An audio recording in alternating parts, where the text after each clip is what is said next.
बिस्मिल्लाहिर्रहमानिर्रहीम अस्सलाम वालेकुम। आज मैं आपके साथ बहुत ही ज़बरदस्त झटपट बनने वाले और कम बजट में बनने वाले डेज़र्ट की रेसिपी शेयर करूंगी। इसको आपने अगर ईद पर अपने मेहमानों के सामने पेश किया तो वो आपकी तारीफ़ें करते नहीं थकेंगे और ज़रूर पूछेंगे कि इसको आपने किस तरीके से बनाया है। और इतनी ज़बरदस्त की रेसिपी है, घर पर पड़ी हुई तमाम चीज़ों से बनकर तैयार हो जाता है, झटपट बन जाता है और बहुत ही कम बजट में बनकर तैयार हो जाता है। इसको आप ईद पर बना सकते हैं, किसी भी दावत पर आप इसको बना सकते हैं। तो चलिए बगैर देर के रेसिपी को शुरू कर लेते हैं। तो इस मीठे को बनाने के लिए सबसे पहले हम चाशनी बनाएंगे। उसके लिए मैंने यहाँ पर एक पैन ले लिया है, इसमें डालेंगे आधा कप चीनी और इसमें मैं शामिल करूँगी 1 कप पानी।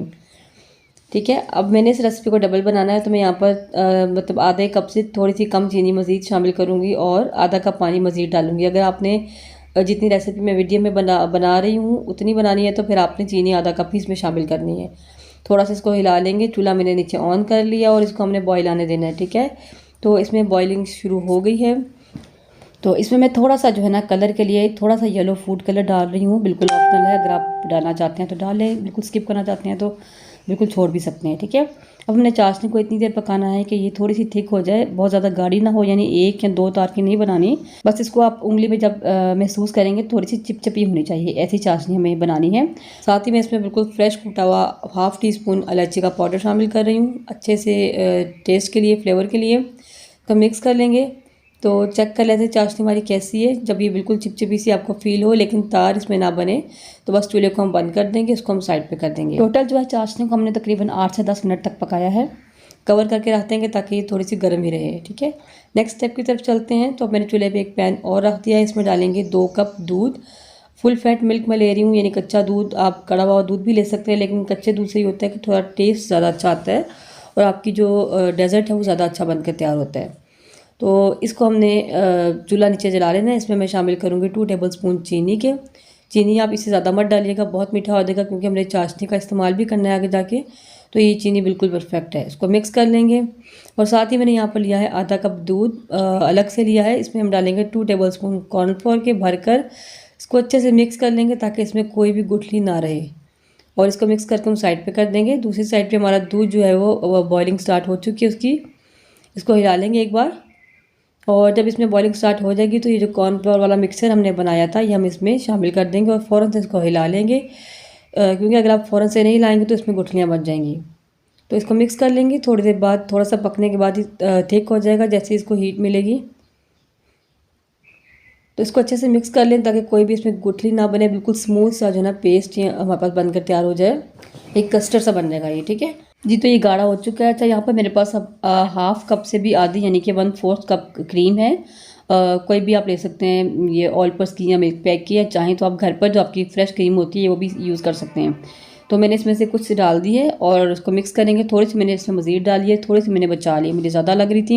ये बिल्कुल ऑप्शनल है, बस इससे बस ये होता है कि थोड़ा सा ना रिच फ्लेवर आता है। लेकिन अगर आपके पास क्रीम नहीं है, आप नहीं डालना चाहते हैं या कम बजट में बनाना चाहते हैं, तो बस आपने ये करना है कि थोड़ा सा कॉर्नफ्लोर की मिकदार बढ़ा लेनी, ताकि आपका जो कस्टर्ड है ना थोड़ा सा थिक हो जाए, क्योंकि क्रीम डालने से भी थोड़ा सा थिक हो जाता है। ठीक है, तो बस इसको हमने अच्छे से मिक्स कर लिया ताकि क्रीम बिल्कुल अच्छे से हल हो जाए। अब देखें इसकी कंसिस्टेंसी कैसी होनी चाहिए।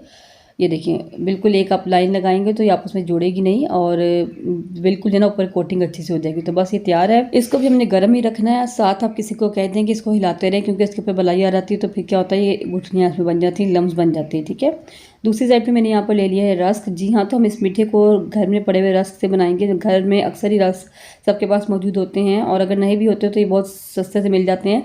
आप छोटा सा पैकेट ले सकते हैं क्योंकि बहुत कम रस्क इसमें इस्तेमाल होंगे। तो इसके जो किनारे हैं इसमें तेल लगे हुए, तो मैं साइडों से कटिंग कर लूँगी और इसको एक मैंने डिश ले ली है, उसमें हम लगा लेंगे। बिल्कुल बराबर करके हमने लगा लेना है। अच्छी तरह तमाम जगह हम इसको रख लेना है। जो जो जगह खाली है वहाँ पे भी हम इसको जो है छोटे पीसेस कट करके उसको हम फिल कर लेंगे। तमाम स्पेसेस की हम भर लेंगे। अब जो चाशनी बनाई है इसको भी हमारा गर्म होना चाहिए, मतलब कि बहुत ज़्यादा गर्म ना हो। ज़्यादा गर्म होगी तो भी ठीक नहीं है, लेकिन नीम गर्म लाजमी हो। अगर नहीं गर्म तो उसको आप दोबारा से गर्म कर लीजिएगा। तो इस चाशनी को उसके ऊपर हम डाल देंगे, अच्छे तरीके से हर जगह फैला देंगे। आहिस्ता आहिस्ता ही जो रस है चाशनी को अब्जॉर्ब कर लेंगे। बहुत ज़्यादा चाशनी मत डालिएगा, अगर आप बहुत ज़्यादा डालेंगे तो बहुत मीठा हो जाएगा। ठीक है, तो इसके ऊपर हम अब डालेंगे ये जो हमने कस्टर्ड बनाया, अपना कॉर्नफ्लोर वाला मिक्सचर बनाया, इसके ऊपर शामिल कर देंगे हम। एक अच्छी सी लेयर इसके ऊपर हम लगा देंगे, अच्छे तरीके से हर जगह फैला देंगे।